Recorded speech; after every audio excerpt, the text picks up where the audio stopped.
paparan materi yang kedua, itu narasumber kita adalah Bapak Robert Napitupulu MT. Izinkan saya untuk membacakan kurikulum vitae dari beliau. Bapak Robert Napitupulu MT ini adalah dosen teknik mesin ya Bapak ya. Beliau menyelesaikan S1 di Politeknik Negeri Bandung, kemudian S2 di Institut Teknologi 10 November atau ITS Surabaya. Kemudian Bapak Robert Napitupulu ini tidak kalah juga dari Bapak Eko Sulistyo. Beliau juga merupakan dosen yang berprestasi dan banyak mendapatkan hibah baik dari internal Polman maupun dari luar Polman, baik itu dari Dikti maupun LPDP. Dan salah satu dari hasil karya dan penelitian beliau itu di tahun 2024 itu yang didanai oleh Dikti dengan judul penerapan teknologi tepat guna untuk meningkatkan kapasitas produk pokok non nikotin pada UKM pasti sukses. Nah, untuk hari ini beliau akan memaparkan materinya dan saya persilahkan kepada Bapak Robert Napitupulu. Monggo Bapak.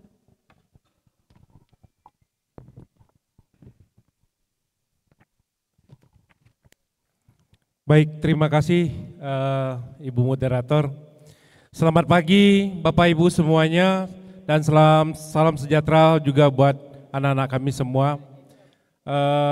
Terima kasih pagi ini kami diberikan kesempatan sebagai narasumber untuk mencoba mempresentasikan apa yang sudah kami lakukan bersama tim di tahun 2024 kemarin. Sebelumnya izinkan yang terhormat Pak Indra selaku Kepala Pusat Penelitian dan Pengabdian kepada Masyarakat Polman Negeri Bangka Belitung, juga yang kami hormati rekan-rekan sejawat, Bapak Ibu dosen, serta anak-anak kami yang kami kasihi. Terima kasih pagi hari ini kami mencoba untuk memaparkan apa yang sudah kami lakukan. Sebelumnya mohon maaf, bukannya saya ingin mengajarkan sesuatu hal yang tidak baik, karena tema kita hari ini adalah tentang rokok, tapi bukan itunya yang mau kita sampaikan. Karena kami melihat ada potensi dari daerah kita, khususnya di Kabupaten Bangka, terkait dengan daun talas, ya, talas keladi bening. Ya mungkin kita tahu daun talas keladi bening ini sebenarnya awal mulanya itu adalah pertama kali ditanam itu di daerah Banten, ya, di Provinsi Banten. Kemudian ini berkembang dan kemudian ini juga menjadi salah satu budidaya yang diterapkan di kita, khususnya di Kabupaten Bangka. Dan ini juga ada potensi yang sangat baik terkait dengan bahan baku dari daun talas keladi bening ini. Ternyata berdasarkan dari hasil riset, ini bisa digunakan sebagai bahan baku untuk pembuatan rokok yang boleh kita klaim ini adalah rokok sehat, ya. Baik, ini anggota kami, ada beberapa orang, juga ada beberapa mahasiswa, kurang lebih ada 4 orang, dan kemudian mitra kami yang menjadi poin kerjasama kami itu adalah salah satu mitra yang ada di Kabupaten Bangka, tepatnya ada di daerah atau di alamannya di Jalan Kampung Rambutan Sungai Liat. Next. Bapak Ibu dan anak-anak kami yang kami hormati, mungkin kita sudah sedikit tadi mengenal apa itu daun talas, ya. Daun talas khususnya adalah keladi bening. Dia mempunyai ciri bahwasanya daun talas ini tingginya bisa mencapai hampir 2 meter. Jadi berbeda dengan daun talas yang biasa kita lihat di daerah kita atau di pekarangan kita. Jadi dia punya daun yang cukup lebar, juga tingginya tadi bisa hampir sekitar 2 meter. Dan ternyata dari beberapa referensi bahwa ternyata daun talas ini dapat sebagai alternatif pengganti tembakau. Dan ini juga sudah disampaikan oleh salah satu perusahaan rokok terbesar yang ada di Jawa Timur, yaitu Jarum, mengatakan bahwa memang potensi daun talas ini sebagai pengganti daun tembakau ini juga sangat baik. Dan mereka juga pada saat itu mereka ingin bekerja sama dengan kita, khususnya di Bangka Belitung terkait dengan pemanfaatan atau budidaya dari daun talas ini. Cuman di kita masih belum begitu banyak untuk budidaya ini, jadi sehingga potensi itu masih belum bisa kita penuhi ya. Next. Nah ini mitra kita, Bapak Arizal tadi. Nah kalau kita lihat tingginya beliau itu beliau tingginya 175 bahkan itu lebih kondisi daun talasnya. Jadi ini yang dia budidayakan, tepatnya ada di daerah Kadimentok ya. Ada beberapa lokasi penanamannya. Kemudian mereka mencoba menjadi project pilot untuk menanam atau budidaya dari daun talas keladi bening yang menjadi bahan baku untuk di UKM mereka. Next. Nah, daun talas tadi sebelum diolah menjadi bahan baku untuk rokok, sebelumnya daun talas ini setelah daunnya menguning itu akan diangai atau dikeringkan, dijemur, tapi tidak boleh di matahari langsung, tapi kayak kita angai-angai seperti itu. Nah selanjutnya daun itu akan diiris, ya, diiris-iris kecil-kecil, dan kemudian proses pengirisan daun talas itu mereka masih menggunakan secara manual, ya. Kemudian bahan baku itu mereka gunakan, ya ini untuk pembuatan rokok. Dan salah satu contoh rokok yang sudah diproduksi mereka yaitu adalah rokok PAS. Next. Nah ini mereka sudah melakukan salah satu uji riset, tepatnya di salah satu kampus ternama di Institut Pertanian Bogor, dan menyatakan bahwa kandungan yang terdapat pada daun talas keladi bening itu salah satunya adalah nikotinnya itu adalah hampir pastikan nilainya 0. Nah makanya kenapa ini menjadi penting, bahwasanya rokok daun talas keladi bening ini itu boleh dibilang menjadi rokok sehat. Jadi ini sudah diuji oleh IPB dan kita berharap karena di kita ada prodi pertanian, nah mudah-mudahan nanti kita juga bisa menguji lagi gitu kan, apakah betul kandungan-kandungan yang terdapat dari hasil pengujian lab di IPB ini bisa memperkuat kembali gitu kan penggunaan rokok daun talas ini. Baik, next. Nah, jadi kami melakukan survei ke salah satu IKM itu. Yang pertama kami temukan beberapa persoalan ya, karena di UMKM itu proses pengirisan daun talasnya itu masih dilakukan dengan manual. Artinya mereka mengiris daun talas itu ya masih kayak kita mengiris menggunakan pisau seperti itu. Dan kemudian berikutnya dari segi produksinya atau pembuatan rokoknya sendiri, di situ mereka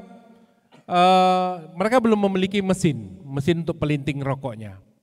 Nah dari hasil survei yang kita lakukan, maka kita coba menawarkan kemarin itu ada dua mesin yang akan kita buat. Yang pertama adalah mesin untuk pengirisnya, kemudian yang kedua adalah untuk mesin pelinting rokoknya sendiri. Dengan harapan nanti supaya hasil lintingan atau rokok yang dibuat itu beratnya sama, jumlahnya sama, dan waktunya juga bisa lebih cepat. Baik.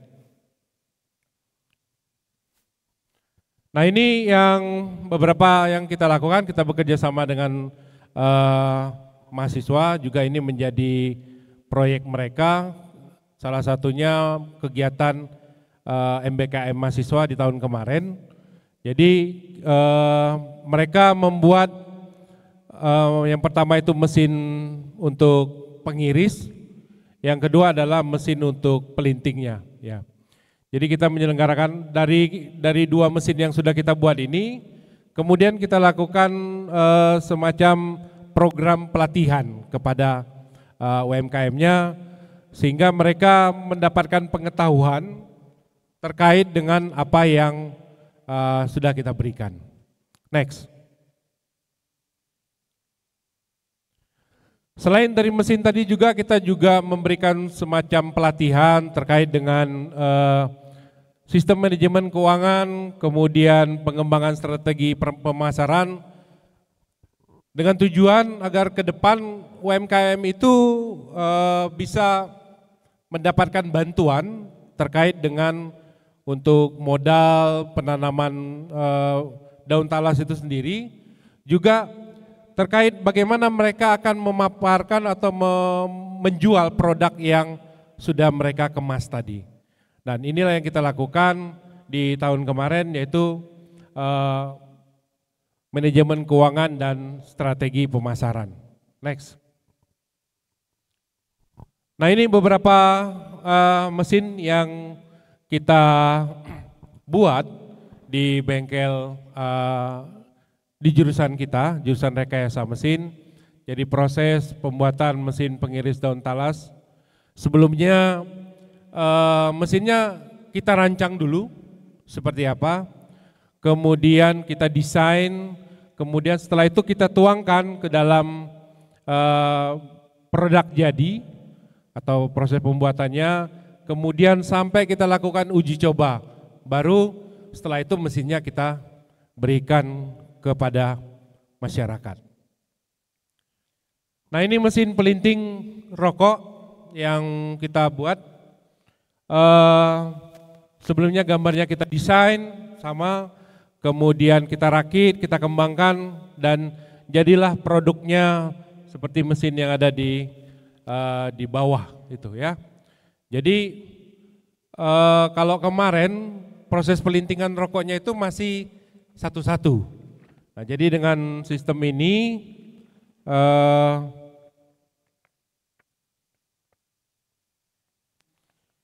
itu jadi kayak susunan magazin, jadi kayak peluru, jadi dia turun, jadi terus. Jadi semakin produknya banyak, kita semakin susun di dalam. Jadi bisa sampai banyak secara kontinu. Kalau kemarin kan mereka melakukannya satu-satu. Jadi ini tinggal susun, kemudian bahan bakunya kita masukkan juga dari situ, kemudian kita tinggal tekan tombolnya, otomatis maka si rokoknya akan turun sendiri, mengisi sendiri. Dan di sebelah kanan atas itu contoh produk hasil rokok yang sudah kita buat. Nah, terkait dengan hasil ini masih perlu penelitian lebih lanjut, karena begini, saya bukan orang perokok, jadi saya tidak tahu bagaimana rasanya, karena di dalam rokok itu kan macam-macam nih, konon kata orang-orang yang perokok gitu kan. Jadi rokok ini ada campuran-campurannya, misal ada rasa cengkehnya, rasa apalah rasa yang anak-anak muda yang sekarang pinginnya. Nah ini yang kita buat ini masih yang versi original, masih versi yang original ya, yang masih ini. Jadi kalau mengenai rasanya Pak kurang rasa ini ya, kita belum sampai meneliti ke sana. Jadi yang kita buat ini masih produknya yang masih original saja di sini ya. Baik, next. Nah selanjutnya salah satu juga dalam upaya kita memasarkan produk yang sudah dibuat, kita juga membuat salah satu website bagi UMKM itu, bekerja sama dengan mahasiswa-mahasiswa dari D4 TRPL, mengembangkan website di situ untuk proses penjualan, kemudian segala macam dokumentasi, kegiatan atau produk-produk lain ada di dalam website itu. Jadi ini sangat terbantu sekali bagi si UMKM-nya, gitu ya. Next. Nah, jadi itu yang bisa kami paparkan. Jadi teknologi itu tidak mesti harus ribet. Tapi teknologi itu bisa bermanfaat bagi masyarakat. Nah, salah satu yang bisa kita lakukan, khususnya yang kita di Polman Bubble ini, bagaimana kita bisa menciptakan sebuah teknologi yang bisa langsung dipakai oleh masyarakat. Saya pikir kita tidak terlalu sulit lah ya. Saya yakin Polman Bubble seperti yang tadi sudah dipaparkan, itu kan salah satu bentuk-bentuk inovasi. Inovasi itu tidak mesti harus kelihatan gagah atau gimana. Tapi teknologi itu ternyata bisa dipakai dan bermanfaat bagi masyarakat. Itulah kenapa TTG saat ini masih dibutuhkan di masyarakat. Dan salah satu dari apa yang sudah kita bahas tadi, pemberian atau pembuatan mesin pengiris dan pelinting ini kan menjadi salah satu untuk mengatasi segala persoalan yang ada di masyarakat. Saya yakin teman-teman, Bapak Ibu para dosen juga pasti punya apa yang akan ingin dikembangkan, khususnya kita di Bangka Belitung itu. Jadi itu saja yang bisa kami sampaikan. Mudah-mudahan melalui kegiatan seminar ini kita bisa berbagi dan masukan terkait pengembangan lebih lanjut, karena ini masih panjang, masih banyak yang akan kita kembangkan lebih lanjut. Contohnya tadi yang saya bilang mengenai rasa, mengenai sebagainya itu masih perlu dikembangkan, gitu kan, untuk campuran-campuran itu. Jadi itu saja yang bisa saya sampaikan. Terima kasih atas waktu dan kesempatannya. Terima kasih, saya kembalikan ke moderator. Baik, terima kasih. Beri tepuk tangan untuk Bapak Robert Napitupulu. Wow, sangat menginspirasi sekali ya teman-teman mahasiswa dan para undangan semua, bahwasanya ternyata nih ya ada potensi baru di Bangka Belitung yang bisa dimanfaatkan gitu ya. Daun keladi yang tadinya tumbuh liar di belakang rumah kita mungkin, nah ternyata ini bisa dibudidayakan dan sangat bermanfaat sekali karena bisa menggantikan nikotin begitu ya. Nah ini untuk para pecinta rokok mungkin yang bapaknya di rumah ya, pamannya di rumah mungkin yang sangat ketergantungan sekali dengan nikotin ya, mungkin pengkonsumsi rokok. Nah bisa disampaikan kepada keluarganya di rumah bahwasanya sekarang ada inovasi baru dari dosen Polman nih, bahwasanya ada rokok bebas nikotin gitu ya. Jadi tidak ada lagi gambar yang menakutkan begitu Pak ya di bungkus rokoknya gitu ya. Jadi tidak ada statement bahwasanya kalau yang mengandung nikotin rokok itu menyebabkan kanker dan sebagainya.